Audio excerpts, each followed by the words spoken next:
బండి ఆడ పెట్టారు లోపల పెట్టారు కదా, అన్ని బండ్లు ఆన్నే ఉండేది. బండ్లు అన్నీ ఉండాలి స్వామి. సరే పర్లేదు, ఎక్కడ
Sky View.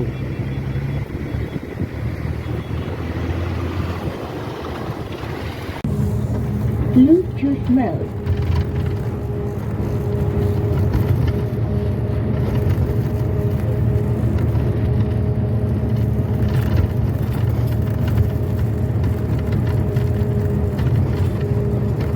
Here.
రోలకొండ అమ్మ.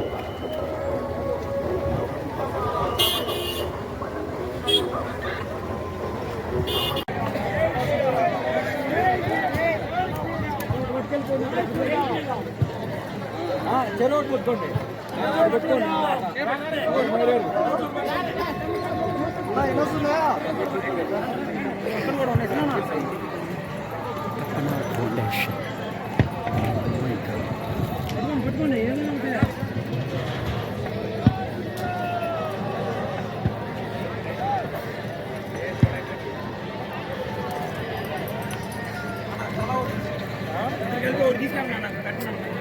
జై శ్రీరామ్.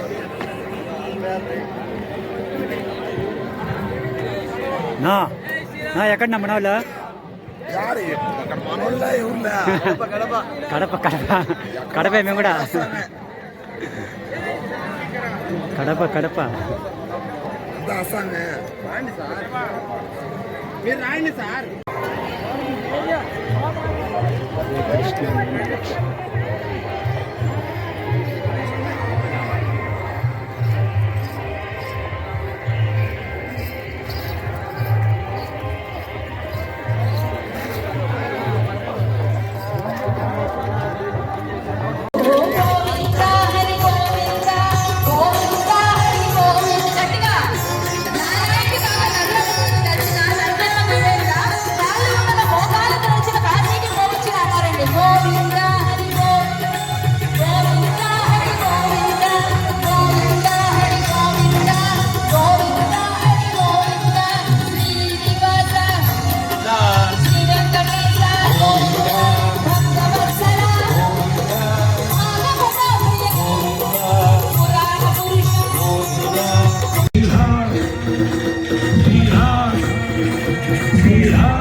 సిగ్నల్ ఇస్తే టెక్నికల్ సిబ్బందిని ఇక్కడికి ఆవిష్కరణ చేస్తాం.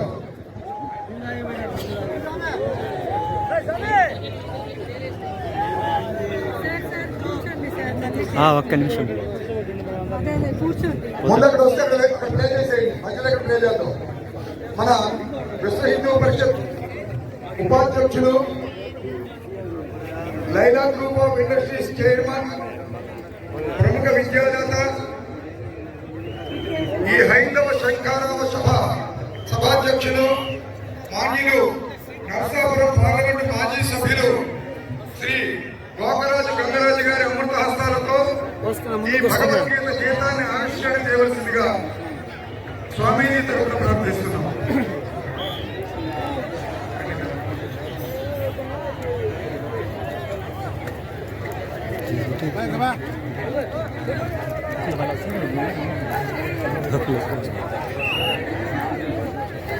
గీతలు లోకల్ కృష్ణుడు కాదు, గ్లోబల్ కృష్ణుడు, గ్లోబల్ మేనేజ్మెంట్ గురు శ్రీకృష్ణ. కృష్ణం వందే జగద్గురు. ఎందరో తలరాతలు మార్చిన భగవద్గీత ఆధారంగా ప్రపంచవ్యాప్తంగా ఎందరికో స్ఫూర్తి ప్రదాత భగవద్గీత.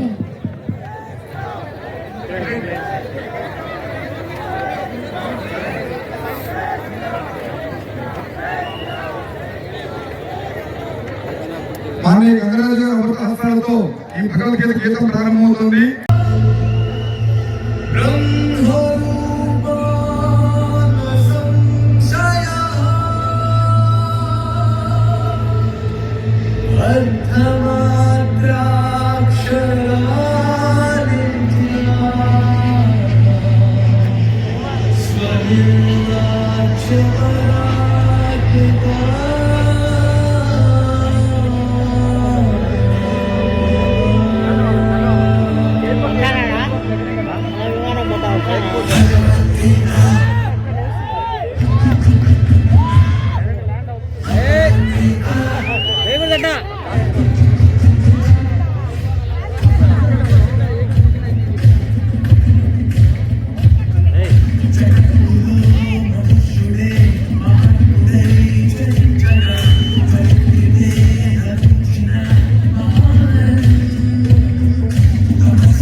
तब जाकर के विश्व का कल्याण होगा। विश्व के कल्याण के लिए हमारी सारी परंपरा निरंतर प्रयास करती रही, पुरुषार्थ की पराकाष्ठा करती रही। मैं जब यहाँ पर आया तो मुझे बहुत बहुत आनंद हुआ कि यहाँ पर छत्रपति शिवाजी महाराज का नाट्य चल रहा था। जय शिवाजी, जय शिवाजी। हमारे देश की सारी समस्याओं का समाधान छत्रपति शिवाजी महाराज के चैतन्य का जागरण ఒక గ్రంథాలయంగా, ఒక గోశాలగా, ఒక ఔషధాలయంగా, ఒక సంస్కార కేంద్రంగా, ఒక ప్రసూతి కేంద్రంగా, ఒక అన్న వితరణ కేంద్రంగా, ఒక బస చేసే కేంద్రంగా, ఒక న్యాయాన్ని వితరణ చేసే కేంద్రంగా మనం భావిస్తూ వచ్చాం. కాబట్టి దేవాలయానికి అనేక విధాలుగా మన అస్తిత్వాన్ని కాపాడుతున్న కేంద్రాలుగా మనం చూస్తూ వచ్చాం. అందుకని ముష్కరులు వచ్చి ఈ దేవాలయాలని దుర్మార్గంగా ఎందుకు ధ్వంసం చేశారు అంటే అక్కడున్న ఆస్తి కోసం కాదు, అక్కడున్న నగల కోసం కాదు, ఆ అస్తిత్వాన్ని దెబ్బకొట్టడానికి దేవాలయాలు ఆ రోజుల్లో కొల్లగొట్టారు అని అనేక మంది గురువులు, ఆచార్యులు మనకెప్పుడు చెప్తూ వస్తున్నారు. 1966లో ఉన్న చట్టాన్ని తీసి 87 చట్టం తీసుకొచ్చేటప్పటికి మన అర్చకులందరూ కూడా వీధులు పాలయ్యారు. వంశ పారంపర్యంగా మనం ఈ విధిని నిర్వహిస్తూ వచ్చాం. రోడ్డు తవ్వేస్తే, రైలు రద్దు చేస్తే, అడవుల్లో పడి, గడ్డల్లో పడి, గుట్టల్లో పడి, అయోధ్యకు పోయి కరసేవ చేసిన హిందూ జాతికి సంబంధించిన వాడి అరగంట సేపు కూర్చుని కూర్చోలేవా? ఆ అరగంట కూర్చుని ఖాళీ అయినాయి. ఏమైనా పక్కనే అన్నం పెడుతున్నారయ్యా, భోజనము సాంబార్ వాసన వచ్చింది, నేను చేయగలిగింది లేదు, వేసిపోయామని చెప్తారు. అవునా కాదా? దేవాలయ శాఖని అనేటువంటిది మన ప్రధానమైనటువంటి అంశం. ఎందుకని మన దేవాలయం మనం కట్టుకున్నాం, దేవాలయాలు కట్టించారు, కాకతీయులు కట్టించారు, చోళులు కట్టించారు, చోళులు కట్టించారు, అల్లవులు కట్టించారు, ఎంతోమంది జమీందారులు కట్టించారు, భీముడు మనమే కట్టించింది ఈ దేవాలయం. చెప్పారు ఆ ఒకటే జరిగిన తర్వాత నాకు అనిపించిందో తెలుసా? ఎప్పుడో 5-6 సంవత్సరాల నాడే ఎప్పుడో హిందూ సమాజం సంసిద్ధంగా ఉన్నట్టుగా నెల రోజుల వ్యవధిలో లక్షలాది మంది హిందూ సమాజం కనిపిస్తుందంటే ఈ దేవాలయ శాఖ మీద, ఈ రోజు దుర్మార్గపు వ్యవస్థ మీద హిందూ సమాజం ఎంత పక్కదలనిపోతున్నదో, ఎంత వ్యతిరేకతతో ఉన్నదో, ఎంత ఉద్రిక్తతో ఉన్నదో ఈ రోజు ఈసారి ఈ ఉద్యమాన్ని చూస్తుంటే మనకు అర్థమవుతుంది. అవునా కాదా? చెప్పరే, అరవరే, మాట్లాడరే, సమాధానం చెప్పరే. అరవాల వద్దా? కరవాల వద్దా? అరవాల కరవాల రెండు ఉన్నారు వద్దా? పైగా ఉండి పక్కన బొచ్చులు పెట్టారు, నల్ల బొచ్చులు. ఈ సౌండ్ తగ్గిస్తే మాట్లాడడం కొంచెం బాగుంటుంది. మాట్లాడేవాడు తొందరగా పేరెంట్ సౌండ్ పెంచండి. దేవాలయం మీద బోర్డుల మీద అదే ఉండేది. మీరు ఎప్పుడైనా గమనించారా? మొత్తం ఆంధ్రప్రదేశ్ లో దేవాలయ బోర్డుల మీద హిందూ అనే శబ్దం తీసేశారు. గుర్తుంచుకోండి. పెట్టాలా వద్దా? హిందూ శబ్దం పెట్టాలా వద్దా? అడగాల వద్దా? పోయి నిలబడాలా వద్దా? ఎవరు బడికి అయ్యా లేకపోతే అడుగుతున్నారు లేదా? పొలంలో ట్రాన్స్ఫారం కలిగిపోతే అడుగుతున్నారు లేదా? సబ్ స్టేషన్ ముట్టడి చేస్తున్నారు లేదా? మీ దేవాలయంలో డబ్బులు గోలుమాలైతే, భూములు ఆక్రమిస్తే, ఉండి దొంగతనం జరిగితే, అర్చకుడి మీద దాడి జరిగితే, దేవాలయంలో దొంగతనం జరిగితే మీ ఈవోని ఎప్పుడైనా మీరు నిలదీశారా? అడిగారా? ఉద్యమించారా?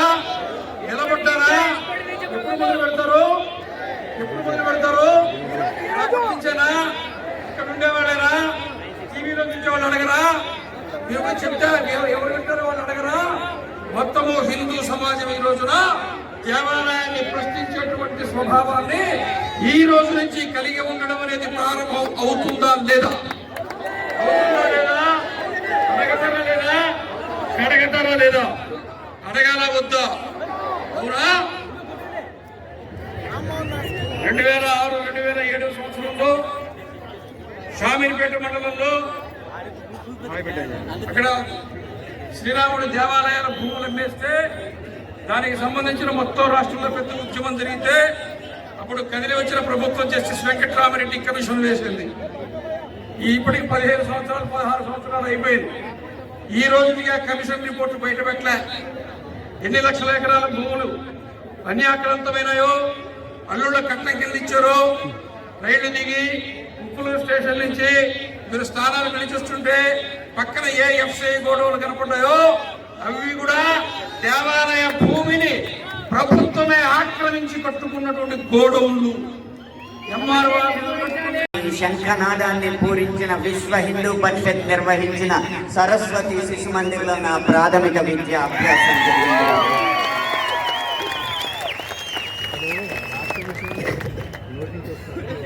సినిమాల్లో హైందవ ధర్మం మీద దాడి ఎలా జరుగుతుంది, హైందవ ధర్మం హననం ఎలా జరుగుతుంది అనేది ఒక 3 కోణాల్లో 3-4 ఉదాహరణలో క్లుప్తంగా విభజించి వివరించే ప్రయత్నం చేస్తాం.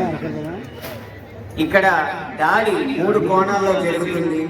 అందులో ఒకటి కావ్యేతిహాస పురాణాన్ని వక్రీకరించడం, 2 తెర మీద కనిపించే పాత్రల్లో వినిపించే పాటల్లో హైందవ ధర్మాన్ని దుర్వినియోగం చేయడం, 3 తెర వెనుక మా ముందు అన్యమతస్థుల ప్రవర్తన.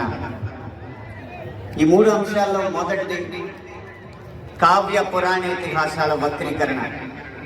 వాల్మీకి రామాయణం, వ్యాస భారతం భారత సాహితీ వాన్మయ శరీరానికి 2 కళ్ళ లాంటివి. కానీ అదే వ్యాస భారతాన్ని, అదే వాల్మీకి రామాయణాన్ని వినోదం కోసం వక్రీకరించిన సందర్భాలు కోకొల్లలు. గత కొన్ని సంవత్సరాల ముందు వచ్చిన చిత్రాల నుంచి నిన్న మొన్న విడుదలైన కల్కి చిత్రం వరకు కూడా కర్ణుడికి పాత్రకి అనవసరంగా ఆపాదించిన గొప్పతనాన్ని చూసి ఒక సినిమా రంగానికి చెందిన వ్యక్తిగా నేను సిగ్గుపడుతున్నాను, నిర్మోహమాటంగా చెప్తున్నాను. అది కూడా ఈ కృష్ణా జిల్లా గడ్డ మీద నిలబడి చెప్తున్నాను. అప్పటి చిత్ర దర్శకులు, ఇప్పటి చిత్ర నిర్మాతలు ఇదే జిల్లా వారికి చెందిన వారైనా సరే పొరపాటు అని మనం చెప్పకపోతే ఈ హైందవ ధర్మంలో పుట్టినట్టు కాదు, ఈ హైందవ ధర్మాన్ని ఆచరించినట్టు కాదు, హిందువుగా ప్రకటించుకోవడం వ్యర్థమని చెప్పి కంఠబద్ధంగా తెలియజేస్తున్నాను. ఇప్పుడు ఈ సభలో, ఈ గొప్ప సభలో సత్యవాణి గారిని అభినవ ద్రౌపదిగా భక్తులు అభివర్ణించారు. ఆవిడే ఒప్పుకుంటారా? నిండు సభలో ద్రౌపదిని వలువలు వలచండి అని సలహా ఇచ్చిన కర్ణుని సూర్యుడు అంటే సత్యవాణి గారు లాంటి మహిళా మనులు ఒప్పుకుంటారా? గంధర్వుల్ని చూసి, గంధర్వ సైన్యాన్ని చూసి ప్రాణమిత్రుని కూడా వదిలేసి ప్రాణ భయంతో పరుగులెత్తిన కర్ణుణ్ణి ధీరుడు, సూర్యుడు, వీరుడు అంటే ఈ హైందవ సమాజం ఒప్పుకుంటుందా? ఇలా ఎన్ని విధాలు చూసినా దానంగా వచ్చిన రాజ్యంలో తనకొచ్చిన కొద్దిపాటి సంపదని ఏదో దానాలు చేసినంత మాత్రాన ధర్మరాజు అంత గొప్ప దాత అని చెప్పి కర్ణుడిని అంటే మన సమాజం ఒప్పుకుంటుందా? నిన్న మొన్న వచ్చిన కల్కి సినిమాలో అగ్నిదేవుడు ఇచ్చిన ధనుస్సును పట్టిన అర్జునుడి కంటే సూర్యుడిచ్చిన ధనుస్సు పట్టిన కర్ణుడు వీరుడు అని చెప్తుంటే యుద్ధంలో నెరికేది ధనుస్సా ధర్మమా అని ప్రశ్నించకుండా మనం ఊరుకుంటామా? ఒక్క భారతంలోనే కాదు, వాల్మీకి రామాయణంలో రాయి ఆడదైనట్టు, రాళ్లను తేల్చి వారధైనట్టు, రాముడు లవకుశుల మధ్య యుద్ధం జరిగినట్టు, ఇలా చిత్రీకరణకు అందంగా ఉండడానికి ఎన్నో అభూత కల్పనలు, ఎన్నో వక్రీకరణలు జరుగుతుంటే ఇంకా మనం ఇలా ఊరుకుంటూ ఉంటే ఎన్ని సినిమాలు ఎలా వస్తాయి? ఒక్క వక్రీకరణే కాదు, చిత్రీకరణలో, గీతాలాపంలో ఎన్ని రకాల హననాలు జరిగినాయో మనం గమనిస్తూ ఉండాలి. మీరు కొంతకాలం క్రితం ఒక హిందీ పాట వినే ఉంటారు, దమ్మరదం మిట్ జాయహం బోలో శుభశ్యాం హరే కృష్ణ హరే రామ్. రండి దమ్ము కొడదాం, కలుసుకుందాం, శుభ సాయంత్రం చెప్పుకుందాం, తర్వాత హరే కృష్ణ హరే రామ్ అందాం. భగవత్ తత్వాన్ని, భగవద్భక్తిని జగత్ ప్రస్తుతంగా జగద్విదితం చేసిన ఇస్కాన్ వారి నినాదం హరే కృష్ణ హరే రామ్ ని ఒక ఐటమ్ సాంగ్ లో పెట్టుకుంటే ఒప్పుకుంటావా? మీ ముందు ఇప్పుడు రెండు దారులు ఉన్నాయి. కాళీ అన్న సినిమా డాక్యుమెంటరీ పోస్టర్ లో కాళికామాత సిగరెట్ కాలుస్తుంటూ ఒక పోస్టర్ వేస్తే మన ముందు రెండే దారులు ఉన్నాయి. ఒకటి నిమ్మకు నీరెత్తినట్టు కూర్చోవడం, రెండు నిగ్గదీసి నిలదీయడం. మీ దారి ఒకటా రెండా? పీకే అన్న సినిమాలో రాయి మీద పాన్ పరాగ్ చూసి అదే శివలింగం అని చెప్పి వెటకారం చేసి అన్య మతస్థుల మందిరాల్లోకి మాత్రం వెళ్లకుండా వాళ్ళు తరిమి కొట్టినట్టు తెలివిగా తప్పించుకున్నారు. అప్పుడు మన ముందు రెండే దారులు ఉన్నాయి. నిమ్మకు నీరెట్టినట్టు నిల్చోవడం, నిగ్గదీసి నిలదీయడం. మీ దారి ఒకటా రెండా? కాస్మిక్ సెక్స్ అన్న సినిమాలో ఇంత అద్భుతమైన పీఠాధిపతుల ఆహార్యాన్ని అనుకరించి గురువులు పీఠాధిపతులు వచ్చిన శిష్యురాలతో శృంగార కార్యకలాపాలు చేస్తున్నట్టు చూపెడుతున్నారు. మీ ముందు రెండే దారులు ఉన్నాయి. ఒకటి నిమ్మకు నీరెత్తినట్టు కూర్చోవడం, రెండు నిగ్గదీసి నిలదీయడం. మీ ఆప్షన్ ఒకటా రెండా? ఎంఎఫ్ హుసేన్ లాంటి చిత్ర దర్శకుడు, చిత్రకారుడు సరస్వతి దుర్గా మాతల బొమ్మల్ని అశ్లీలంగా వేసినప్పుడు వారి కోవలోనే అక్రమ్ హుసేన్ అనే చిత్రకారుడు కృష్ణుణ్ణి బార్లో ఉంచి గోపికల్ని బికినీల్లో చిత్రించినప్పుడు మన ముందున్న దారులు రెండే రెండు. ఒకటి నిమ్మకు నీరెత్తినట్టు కూర్చోవడం, రెండు నిగ్గదీసి నిలదీయడం. మీ దారి ఒకటా రెండా? ఛత్రపతి శివాజీ తర్వాత అంత గొప్ప మరాఠా యోధుడు బాజీరావు మస్తానీగా ప్రేమ పిచ్చోడుగా చిత్రీకరించినప్పుడు మన ముందు రెండు దారులు ఉన్నాయి. ఒకటి నిమ్మకు నీరెత్తినట్టు కూర్చోవడం, రెండు నిగ్గదీసి నిలదీయడం. మీ దారి ఒకటా రెండా? ఇలా ఇన్ని విధాలుగా హననం జరుగుతుంటే ఇంకా మనం నిశ్శబ్దంగా కూర్చుంటే అది మన హైందవ సమాజానికే కళంకం అని నేను మనస్ఫూర్తిగా తెలియజేస్తున్నాను. పాటని ఎలా ఉపయోగించచ్చో, అదే హరే కృష్ణ హరే రామ్ ఎలా ఉపయోగించచ్చో సీతారాం శాస్త్రి గారు మనకు తెలియజేశారు. హరే రామ హరే కృష్ణ కృష్ణ కృష్ణ హరే హరే.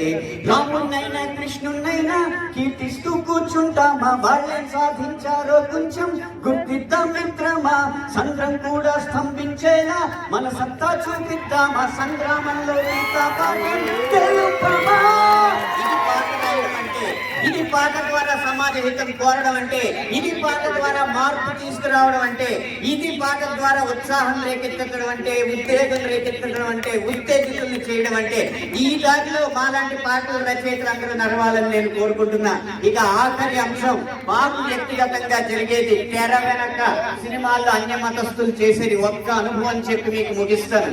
ఒక సినిమా పాట రాయడానికి నేను ఒక సంగీత దర్శకుడి దగ్గరికి వెళితే ఆ పాటలో బ్రహ్మాండ నాయకుడు అన్న హిందూ పదం ఉందని చెప్పి ఆ పాట చేయనన్నాడు. నువ్వు ఒక్క హిందూ పదం ఉందని చెప్పి పాట చేయనన్నావు కాబట్టి జీవితాంతం నువ్వు చేసిన ఏ పాటకి నేను రాయనని చెప్పి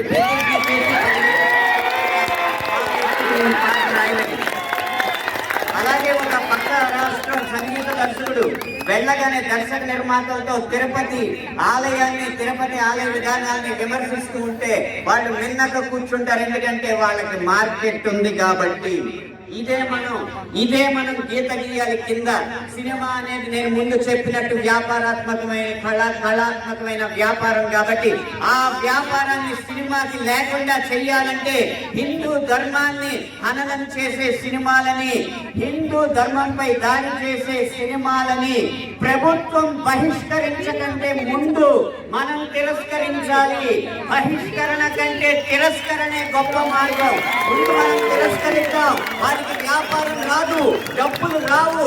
డబ్బులు రాకపోతే ఏ నిర్మాత వచ్చి హిందూ ధర్మాన్ని హననం చేసే సినిమా తీస్తాడో మనం చూద్దాం. భం భం భం భం ఫళా ఫళా మోగిందిర శంఖారావం, ఇది హైందవ శంఖారావం. హిందూ బంధువులందరొక్కటై ముందుకే గమని భావం, ముందు చూపాలి ప్రభావం. 3 నిమిషాల ఈ పాట రాసే అవకాశాన్ని, 5 నిమిషాల ఈ ప్రసంగం చేసే అవకాశాన్ని నాకు ఇచ్చిన ఈ నిర్వాహకులకి వేవేల పాదాభివందనాలు తెలియజేసుకుంటూ జై హింద్, జై శ్రీరామ్.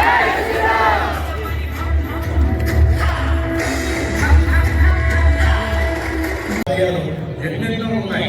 అవన్నీ కూడా మనం రక్షణ చేసుకునేటువంటిది, స్వతహా రక్షణ చేసుకునేటువంటి బాధ్యత మన మీద పడింది అని మళ్ళీ మీకు నేను జ్ఞాపకం చేస్తున్నాను. మన సంప్రదాయాన్ని మర్చిపోకూడదు. అందరూ నొసటికి గుర్తు పెట్టుకోండి. మన సంప్రదాయం అది మనది. ఇక్కడికి చూస్తే మనం చూస్తే సంతృప్తిపడేటువంటి ఇతర దేశస్తులు ఇక్కడ పరిగెత్తుకొని వస్తూ ఉంటారు. అటువంటి సందర్భం మనకి అందరికీ కుదిరింది. మనమంతా హిందువులు, దైవ భక్తులు, మనమందరూ కూడా ఆ జనమేజయుడు అయిన తర్వాత మనమందరూ కూడా ఈ ఒక లెక్క మనకు 5125 సంవత్సరాలు మనకండి. ఉగాది అంటేనే మనకి అదే హ్యాపీ న్యూ ఇయర్. మనకు వేరే వేరే హ్యాపీ న్యూ ఇయర్ మనం చేయకూడదు.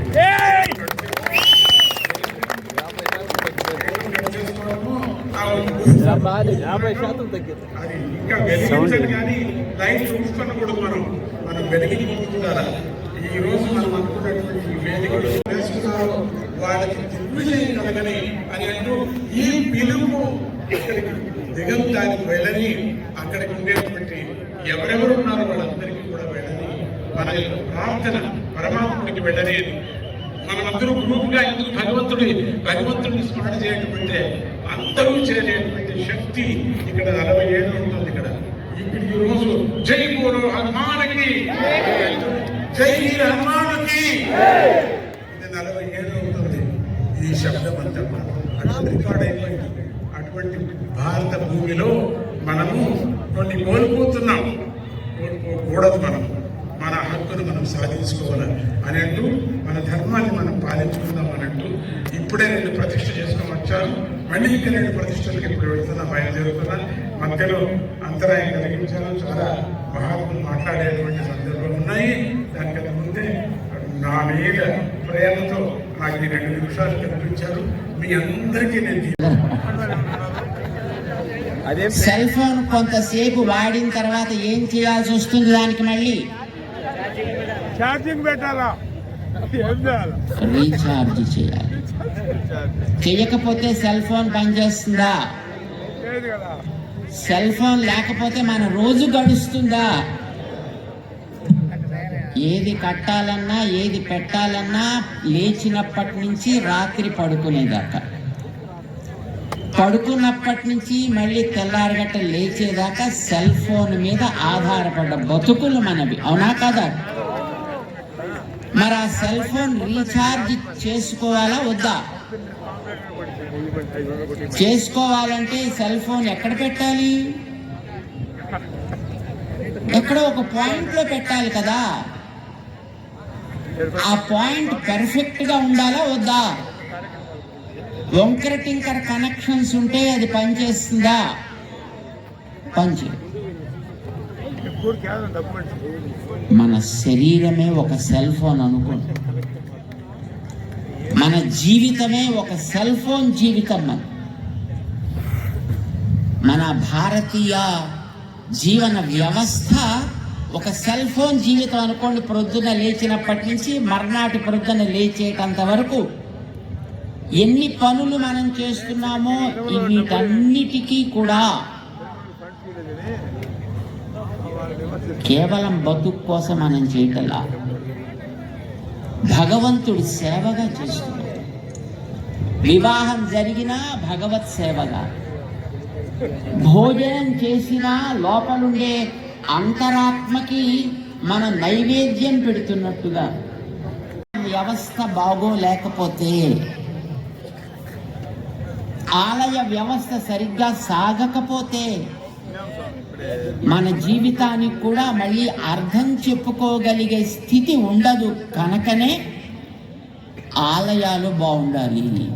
మీరందరూ ఇక్కడ దేనికోసం వచ్చారు? ఇప్పుడు ఆలయ వ్యవస్థ బాగుండాలి అని అడగడానికేనా కాదా? ఇది బాగుండాలి అనే గతంలో మహారాజులు ఆలయాలు కట్టినప్పుడు, జమీందారులు ఆలయాలు కట్టినప్పుడు ఏవైనా ఆలయానికి చెందిన ఆస్తులైన, ఆలయానికి చెందిన ఆరాధనాది వ్యవస్థ అయినా ఎవరు ఆయా ఆలయాలకి ప్రతిష్ఠాదులు జరిపి అక్కడ జరగవలసిన కార్యాలు ఇవి అని ఒక నిర్ణయం చేశారో దానికి సంబంధించిన ఏ నియమ నిర్ణయాలైనా వాళ్ళ చెప్పు చేతల్లో ఉండాలి తప్ప ఆఫీసర్స్ చేతిలో ఉండకూడదు.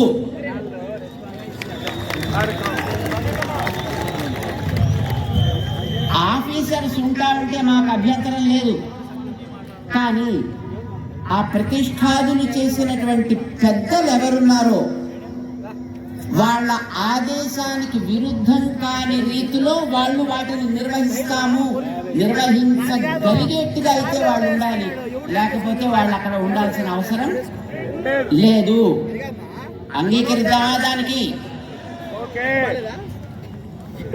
ఎండోమెంట్ డిపార్ట్మెంట్ ఉండాలా పోవాలా అది తర్వాత వాళ్ళు నిర్ణయం చేస్తారు. కానీ ఇప్పుడు మనం కోరేది ఒకటే, ఏ ఆలయమైనా, అది చిన్న ఆలయమైనా, తిరుపతి లాంటి పెద్ద ఆలయమైనా, సింహాచలం లాంటి ఆలయమైనా, దుర్గా అమ్మవారి ఆలయం లాంటిదైనా, వేములవాడ లాంటి ఆలయం, ఏ ఆలయమైనా కానివ్వండి, ఆ ఆలయపు విధానం, ఆలయపు సంప్రదాయం, ఆలయపు పద్ధతి, అక్కడ ఆచారం, అక్కడ కట్టుబాట్లు వాళ్ళు చెబితే మనం అందరం వాటిని పాటిస్తున్నాం. ఇలా జరగాలి అని వారు నిర్ణయం చేస్తే మనం అందరం మన ఆఫీసుల్లో, ఉద్యోగాల్లో, వ్యాపారాల్లో పక్కన పెట్టి అందులో సేవలు అందిస్తున్నాం. కుర్రవాళ్ళంతా అందులో ఎన్నెన్నో రకరకాలైనటువంటి ఉత్సవాలు చేస్తున్నారు. పెద్దలు చేసిన నిర్ణయానికి కట్టుబడి సమాజం అంతా దాంట్లో కట్టుబడి ఉండేటప్పుడు దానిని సక్రమంగా నిర్వహించడాని కోసమనే ఉండేటటువంటి ఆ ఎండోమెంట్ డిపార్ట్మెంట్లో ఉండే అధికారులు వాళ్ళకి ఏది అవసరమో దాన్ని చేయడానికి వాళ్ళు ఉండాలి తప్ప వాళ్ళు చేసేదాన్ని ఇది చేయకండి, అది చేయకండి, ఇలా చేయకండి, అలా చేయకండి అని చెప్పడానికి వాళ్ళకి అధికారం ఉండదు. అనుకుంటున్నాము. కాబట్టి సమాజం శక్తివంతంగా ఉంటేనే మన సమాజము దృఢంగా ఉంటుంది. దీంతో పాటుగా మన సమాజంలో సహజమైన విషయము, అలాగే డ్రగ్స్ విషయం వచ్చింది, రుద్రాశ్రమాలు పెరుగుతున్నాయి, లవ్ జిహాద్ పేరుతో హిందూ సమాజం దెబ్బతింటుంది. అలాగే హిందూ ధర్మాన్ని భ్రష్టు పట్టించి మత మార్పులు జరిగేటటువంటి ప్రయత్నం జరుగుతోంది. కుల భేదాలు ఉన్నాయి, సమస్యలు ఉన్నాయి, వెడకట్లటువంటి సమస్యలు ఉన్నాయి. ఈ విధంగా అలాగే హిందూ సమాజం పేదరికంగా ఉంది. ఈ హిందూ సమాజం పేదరికాన్ని తొలగించడానికి దేవాలయాల కేంద్రంగా మనందరము ప్రయత్నం చేయాలి. దాన్ని ఆలోచించడం కూడా హిందూ సమాజం యొక్క భూమిక. కాబట్టి మన హిందూ ధర్మాన్ని నిలబెట్టుకోవడంలో ప్రధానమైన భూమిక అయినటువంటి మందిరాలని మనం రక్షించుకోవాలి. హిందూ సమాజము, అలాగే దేవాలయాల యొక్క ట్రస్ట్ సభ్యులు, అలాగే అర్చకులు, అలాగే ప్రభుత్వము, ఇవన్నీ కూడా మన హిందూ దేవాలయాన్ని సరైన పద్ధతులు నిర్మించుకోవడానికి ప్రయత్నం చేయాలి. ఇంకో పక్క మన హిందూ సమాజం యొక్క జననాల రేటు తగ్గుతోంది. ఇంటికి ఒకరే పిల్లలుగా అయ్యేటటువంటి పరిస్థితి వచ్చింది. కాబట్టి పూజ సాధు సంతువులు, హిందూ ధర్మ పెద్దలందరూ కూడా సమాజానికి ఈ దిశలో హిందూ సమాజాన్ని నిలబెట్టుకునేటువంటి ప్రయత్నం చేయాలని చెప్పేసి మనం కోరుకుంటున్నాము. హిందూ సమాజం ఉంటేనే దేవాలయాల రక్షణ ఉంటుంది, సాధు సంతుల రక్షణ ఉంటుంది, సమాజం యొక్క రక్షణ ఉంటుంది. కాబట్టి హిందూ సమాజాన్ని మనం పెంచుకునేటువంటి ప్రయత్నం చేయాలి. కాబట్టి దేశవ్యాప్తంగా జరిగేటటువంటి ఈ దేవాలయాల విముక్తి ప్రభుత్వం నుంచి కావాలనేటువంటిది దేశవ్యాప్తంగా చేయబోతున్నాము. ఆ సంకల్పంలో భాగంగా మనము ప్రతిజ్ఞ చేస్తున్నాం, దేవాలయాలను విముక్తి చేయాలని కోరుకుందాం. జై శ్రీరామ్. మేమంతా సంగచ్చత్వం సంవదత్వం సంభో మనాంసి జానతాం అన్న పద్ధతిలో కలిసి మెలిసి నడుస్తాం. జై శ్రీరామ్. హిందూ దేవాలయాలపై, సమాజంపై, ధర్మముపై ఏ విధమైన దాడులు జరిగినా తక్షణము ప్రతిస్పందిస్తాం. జై శ్రీరామ్. అన్యాక్రాంతమైన ఆలయ ఆస్తులను తిరిగి ఆయా ఆలయాలకే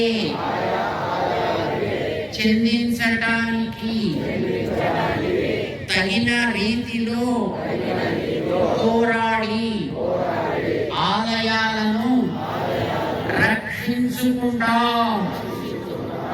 జై శ్రీరామ్. హిందూ దేవాలయాలతో నిరంతర సంబంధము సంపర్కము కలిగి ఉండి దేవాలయాలలో జరిగే అన్ని కార్యక్రమాలలో భక్తి శ్రద్ధలతో పాల్గొంటాము. జై శ్రీరామ్. హిందూ దేవాలయాలను హిందువులమైన మేమే నిర్మించుకున్నాము కనుక వాటిని ధర్మాచార్యుల మార్గదర్శనంలో హిందువులమే యోగ్యమైన పద్ధతిలో నిర్వహించుకుంటాము. జై శ్రీరామ్. దేవాలయాల పరిరక్షణ కోసం దేవాలయాల స్వయం ప్రతిపత్తి కోసం జరుగుతున్న ఈ జాతీయ మహోద్యమంలో భాగస్వాముల అవుతాము. మీరంతా అయ్యే ఉన్నారు. ఇది నిరంతరము కొనసాగిస్తాము. జై శ్రీరామ్. కులము, జాతి, వర్గము, ఆస్తి, అంతస్తు వంటి తేడాలు లేకుండా దైవం ముందు అందరము సమానమే అన్న పూజ్యులైన ధర్మాచార్యులు బోధించిన మార్గంలో సమతాభావముతో జీవిస్తాము. జై శ్రీరామ్. మత మార్పిడికి గురి అయి దారి తప్పిన బంధువులకు సరి అయిన అవగాహన కలిగి తిరిగి స్వధర్మాన్ని పాటించేటట్లు చేయటానికి మా కర్తవ్యాన్ని నిర్వహిస్తాము. జై శ్రీరామ్. సనాతన వైదిక హైందవ ధర్మ పరిరక్షణ కోసం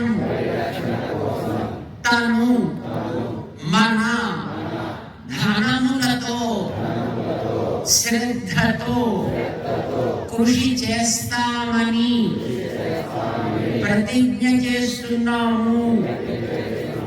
జై శ్రీరామ్. బోల్ భారత్ మాతా की सनातन वैदिक धर्म की समस्त भक्त वृंद की जय श्रीमन्नारायण.